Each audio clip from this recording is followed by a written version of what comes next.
panggilan ieu adalah guru pula maut di Banjar, putra ayah Banjar Kiai Khalil. Kiai Khalil putra Mama Kiai Haji Ilyas.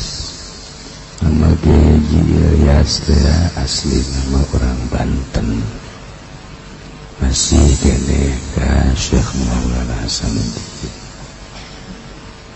Anu guruna ka Mama Ciwedus, Mama Sobari. Anu harita maot pas Mama Sobari keur mingguan. Ketingali rohna ka luhur keur ngaji innalillahi wa inna ilaihi roh Mama Ilyas naik ka luhur.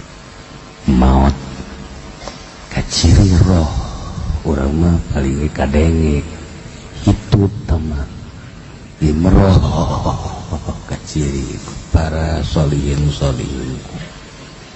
ya beduh putra Mama Ilyas Banjar anu ditinggalkeun maut harita umur 17 atau 18 tahun, tapi bisa neruskeun pesantren leuwih tibatan bapakna di Araji Kitab Geledek. Umur sakitu biasanya makan resep memotoran mengkuari uli weaan miskol zarratin syarrira boro-boro budak kolot ge miskolan gaul jahanam betul ngomong gaul belon tak kolotnya hayang ka jahanam meureun teu boga ka isin sia.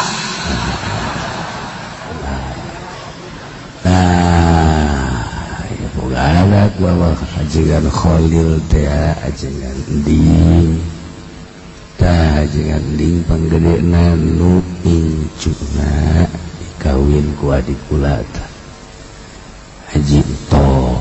Kemudian boga anak deui ajengan kitu Ndun, terus kebeladen awewe, terus aya deui dengan Momo, dengan kakak, dengan Uun, dengan Dudung, dengan lain nubung su ngaranna Syukur Abdus Syukur. Sakti ukun nun neruskeun pasantren teh tayen ngaji Fathul Muin jeung sejenna. Kawin deui aya teh dipaksa kawin ku pamajikanna, jadi aya nu dipaksa kawin ku pamajikan.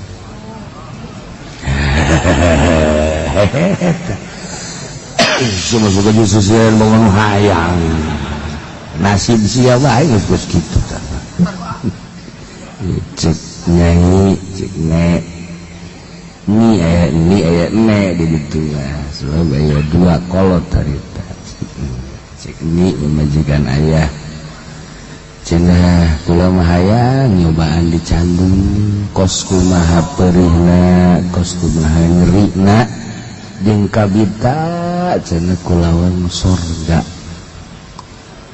sudah dedekeun ayah teh naon cek ayah teh atuh ngomong deui coba cenah hayang ngarasaan di Candung ulah batur baik cenah di Candung teh masya Allah solihah jasad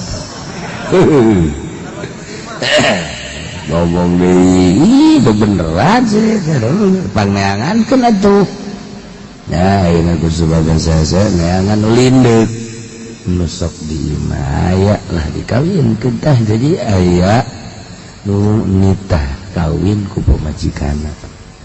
Kawinlah akhirna boga anak hiji tayeuna ajengan Mud.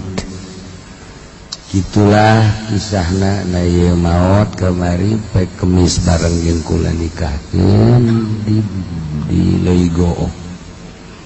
Mentak aya di Leuwigoong jadi nyana nikah ka putra ajengan Mumu, ajengan Mumu teh ya. Putra ajengan Suyuti, ajengan Suyuti teh ya.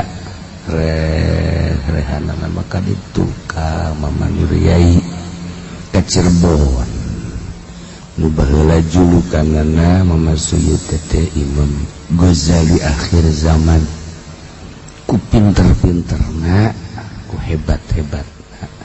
Nah, disebutna Ghazali akhir zaman nya bisa ngaji nya tasawuf hebat ti loka mana tah boga anak dengan mumu boga anak awewe dikawinkeun jadi jeung bersyukur tadi jadi ayah Banjar teh bebesanan lah jeung mumu ajengan mumu teh boga anak awewe tadi kawin teu bersyukur kawin deui ku adina ku Banjar keneh nu bungsu dikawin ku anak Haji Dimyati Cilongo kula hayus kuat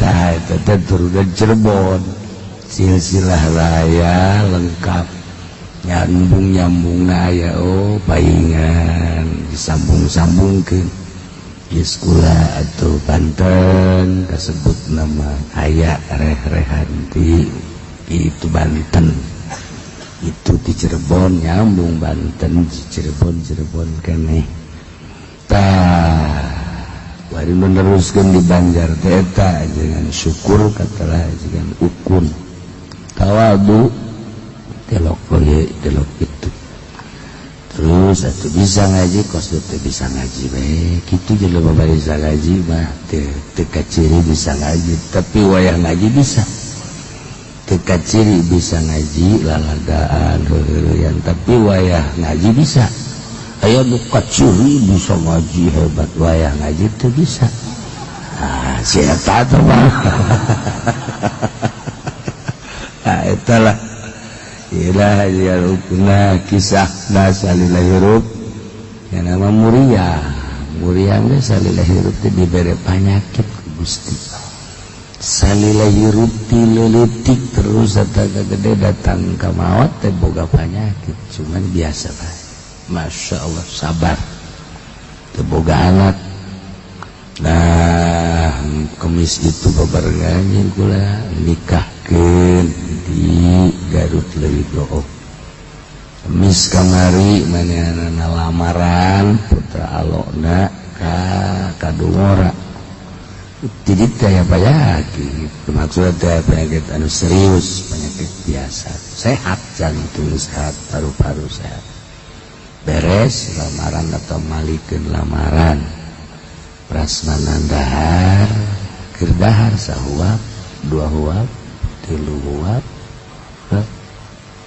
langsung maut pikir dahar maut ayah gitu ayah dituang sesuatu terus ketinggal kesan muncar cahayaan kembali kos umur 25 tahun terus karaget kabeh gitu berubah menjadi ngora umurnya 74 tahun nah kamari atuh karaget kabeh gitu kerjaan terbatak kula sok dongeng bae ulah asa maneh sehat ulah asa maneh gagah ulah asa maneh sugih wayah dicabut bae ku Gusti Allah urang dongeng maot teh loba anu keur di luhur beteng pamajikan cek pamajikan ada kebalamat ya Pak Haji cenah ditu teh turun-turun diturunkeun geus jegeng nu keur nyupiran nu kapanggih ku urang di tol kaning teh geus puguh itu tabrakan jeung sajabana di tol cekna teh ngantuk amat sisi heula paehan mobil langsung koreng maot Masya Allah aya nu keur sujud loba nu keur sujud aya nu keur di hotel aya nu di Cipanas aya nu keur mandi uap duaan mangka dieu duaan bersataranjang nya macem-macem maot pasti jeung urang bakal maut bakal jeung pasti teu bisa dihindari ngan urang inget keur kumaha urang maut jeung di mana urang maut iyalah jadi pikiran jeung ku bahasa bada maut Ispugu batur ma amalna magahan ngaji teureun-eureun silaturahmina lillahi ta'ala. Mun ditanya umur pakai naon tah pakai eta. Sedekah nu jelas, nu berjuang jelas. Urang kuari pakai naon umur tinggal introspeksi diri sebab maut pasti biasa. Ulah dihambur-hambur umur pakai nonton TV. Teu kudu nyaritakeun haram halalna teu kudu tapi ngahambur-hambur waktuna. Teu kudu nyaritakeun haram halal jadi fitnah can karuhan. Can karuhan haramna can karuhan.